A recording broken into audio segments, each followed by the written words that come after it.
இந்த செஷன்ல நம்ம தெரிஞ்சுக்க போகிறது சிபில் ஸ்கோர் அப்படின்னா என்ன.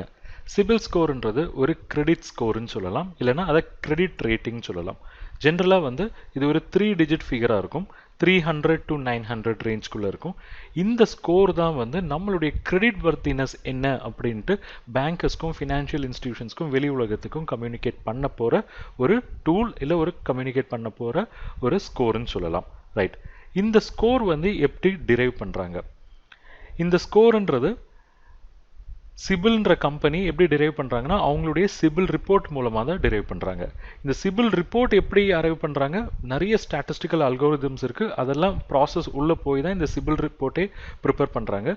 அண்ட் இந்த ப்ராசஸில் நம்மளுடைய கிரெடிட் ஹிஸ்ட்ரி, அதாவது நம்ம என்னென்னலாம் கடன் வாங்கியிருக்கோம், எப்படியெல்லாம் அதை ரீபே பண்ணியிருக்கோம், ஏதாவது ரீபே பண்ணுறதுல நம்ம வந்து டிஃபால்ட் பண்ணியிருக்கோமா, அண்ட் இந்த கடனை பற்றி அல்ல கடனை சுற்றி இருக்கிற மற்ற இன்ஃபர்மேஷன்ஸ் இது எல்லாமே வந்து ஃபேக்டர் பண்ணி தான் இந்த கிரெடிட் ரிப்போர்ட் வந்து ப்ரிப்பேர் பண்ணுவாங்க. அதில் நிறைய ஸ்டாட்டிஸ்டிக்கல் ப்ராசஸ் எல்லாம் இருக்குது, அதெல்லாம் ஃபேக்டர் பண்ணி தான் இந்த சிபில் ஸ்கோர் வந்து அரைவ் பண்ணுறாங்க. Right, okay. இந்த கால்குலேஷன் எப்படி நடக்குது? ஏன்னா இந்த ஸ்கோர் வந்து 300 to 900ன்னு சொன்னோம். ஸோ இந்த நம்பர் வந்து எப்படி அரைவ் பண்ணுறாங்க? இந்த கால்குலேஷன் பர்பஸ்க்காக அவங்க என்ன பண்ணுவாங்க, அட்லீஸ்ட் ஒரு கடந்த 6 மாதம் financial data, 6 months historical financial data எடுத்துப்பாங்க. அண்ட் அந்த டேட்டாவை வந்து they'll feed into algorithm. அங்கே வந்து கிட்டத்தட்ட 258 வேரியபிள்ஸ் இருக்கும், ஒவ்வொரு வேரியபிளுக்கும் டிஃப்ரெண்ட் வெயிட்டேஜஸ் இருக்கும். ஸோ இதெல்லாம் ஃபேக்டராகி கடைசியில் வந்து ஒரு அவுட்புட்டாக கிடைக்கிறது தான் நமக்கு சிபில் ஸ்கோர். பட் எக்ஸாக்டாக இதனுடைய கால்குலேஷன் ப்ராசஸ் வந்து நம்ம அவுட் சைடருக்கு வந்து தெரியப்படுத்த மாட்டாங்க. பட் நிறைய வேரியபிள்ஸ் இருக்குது, ஒரு 258 வேரியபிள்ஸ் இருக்குது, அது எல்லாமே ஃபேக்டர் பண்ணி தான் வந்து இந்த ஸ்கோர் வெளியில் கொண்டு வராங்க. Right, fine. ஸோ இப்போ நம்ம அண்டர்ஸ்டாண்ட் பண்ணது சிபில் ஸ்கோர் அப்படின்றது ஒரு 3 டிஜிட் ஸ்கோர், 300 to 900 ரேஞ்சஸில் இருக்கும். பட் இப்போ நான் வந்து அந்த ஸ்கோர்னுடைய வேரியஸ் லேப்ஸை காட்ட போகிறேன். நமக்கு -1ன்னு ஒரு ஸ்கோரும் இருக்கும். இப்போ உங்களுக்கு ஆச்சரியமாக இருக்கலாம், நான் 300 to 900 தான் சொன்னேன், இது என்ன -1? -1ன்றது ஒரு எக்ஸப்ஷன். இங்கே வந்து இந்த ஸ்கோர் வந்து எப்போ நம்ம ஒருத்தருக்கு இருக்கும் அப்படின்னா, அவருக்கு வந்து எந்த விதமான ப்ரீவியஸ் பாரோயிங்ஸே இல்லை அப்படின்னா, அதாவது இது வரைக்கும் அவர் எந்த வித லோனும் எடுத்ததில்லை, எந்த வித ஹிஸ்ட்ரியும் இல்லை, எந்த பேங்க்லேயும் எந்த ஃபினான்ஷியல் இன்ஸ்டிடியூஷன்ஸ்லையும் எந்த லோனும் எடுக்கல அப்படின்னா சிபில்னால அவரை பற்றின எந்த டேட்டாவும் கொடுக்க முடியாது. அந்த கேஸில் வந்து அவங்க -1 அப்படின்ற ஸ்கோரை கொடுப்பாங்க.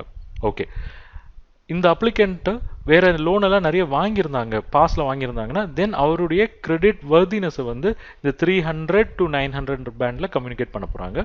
300 to 600 அந்த ரேஞ்சுக்குள்ளே தான் உங்களுடைய ஸ்கோர் இருக்குது அப்படின்னா பேங்கர்ஸை பொறுத்த வரைக்கும் அந்த ஸ்கோர் இருக்கிறவங்க எல்லாருக்குமே கிரெடிட் ரிஸ்க் இருக்குன்னு அர்த்தம். ஏன்னா 300 to 600 அப்படின்றது ரொம்ப அபாரமான ஸ்கோர் கிடையாது, நிறைய ரிஸ்க் இருக்குது. பேங்க் அண்டர்ஸ்டாண்ட் பண்ணுறது இவங்களுக்கு லோன் கொடுத்தா அவங்க திரும்ப கட்டாமல் இருக்கிறதுக்கு சான்சஸ் அதிகம், அதை தான் கிரெடிட் ரிஸ்க்குன்னு சொல்கிறோம். ஸோ இந்த ஸ்கோரில் இருக்கிறவங்களுக்கு கிரெடிட் கார்டோ லோனோ அவ்வளோ ஈஸியாக சேங்ஷன் ஆகாது. ரைட், நெக்ஸ்ட் ஸ்கோர் பேண்ட் நம்ம என்ன சொல்கிறோம், 600க்கு மேலே, 601 to 750. இந்த ஸ்கோரில் இருக்கிறவங்க, இல்லை இந்த ஸ்கோரை வந்து நம்ம ஒரு மாதிரி ஒரு இன்டர்மீடியட் ஸ்கோர்னு சொல்லலாம், ஒரு இன்பிட்வீன் ஸ்டேஜில் இருக்குது. இங்கே வந்து நம்ம பேங்க்லேருந்து பாரோ பண்ண முடியும், பேங்கர்ஸை ரிஜெக்ட் பண்ண மாட்டாங்க. பட் அவங்க வந்து இந்த ஸ்கோரை பார்த்து மட்டும் டிசிஷன் எடுக்க மாட்டாங்க, மற்ற ஃபேக்டர்ஸையும் கன்சிடர் பண்ணுவாங்க. மொத்தமாக அந்த பாரோயர் இல்லை அந்த அப்ளிகண்ட்டினுடைய ஃபினான்ஷியல் பொசிஷன் என்ன, அது மட்டும் இல்லாமல் வேறு என்னென்ன ரிஸ்க்கு, அவருக்கு அந்த அப்ளிகண்ட்டுக்கு ஸ்டேபிளான எம்ப்ளாய்மெண்ட் இருக்கா, அவருக்கு வேறு ஏதாவது சோர்ஸ் ஆஃப் இன்கம் இருக்கா, இல்லை இந்த லோனுக்கு என்ன செக்யூரிட்டி தரப்போகிறாரு. ஸோ அந்த மாதிரி மற்ற ரிஸ்க் ஃபேக்டர் எல்லாமே கன்சிடர் பண்ணி தான் அந்த பர்டிகுலர் அப்ளிகண்ட் ஆர் பாரோயரை பற்றின ஒரு கிரெடிட் வர்தினஸ்க்கு வருவாங்க. ஓகே, ஸோ இந்த 601 to 750 அப்படின்றது ஒரு இன்டர்மீடியட் ரேஞ்ச் ஆஃப் ஸ்கோர் தான். இது வந்து ரொம்ப பெஸ்ட்டுன்னு எல்லாம் சொல்ல முடியாது, பட் நீங்கள் வந்து லோன் ப்ராசஸ் வந்து நடக்கலாம், பேங்கர் வந்து இந்த ஸ்கோர் ப்ளஸ் அவங்களுடைய own assessment of credit worthiness, இந்த ரிஸ்க்கு, இந்த ஃபினான்ஷியல் பொசிஷன் அதெல்லாம் ஃபேக்டர் பண்ணி தான் டிசிஷன் எடுப்பாங்க. Right, the last one 750 plus category. இப்போ உங்களுடைய சிபில் ஸ்கோர் வந்து 750 ப்ளஸ் ஒரு 750க்கு மேலே இருக்குது அப்படின்னா அது வந்து ஒரு நல்ல ஸ்கோர் அப்படின்ட்டு ஒரு ஜென்ரல் அண்டர்ஸ்டாண்டிங் இருக்குது. ஓகே, ஸோ இங்கே வந்து உங்களுக்கு லோனோ இல்லை கிரெடிட் கார்டு சேங்ஷன்லேயே வந்து பெருசாக டிஃபிகல்ட்டி இருக்காது அண்ட் சேங்ஷன் ப்ராசஸும் ரொம்ப ஃபாஸ்ட்டாக இருக்கும்.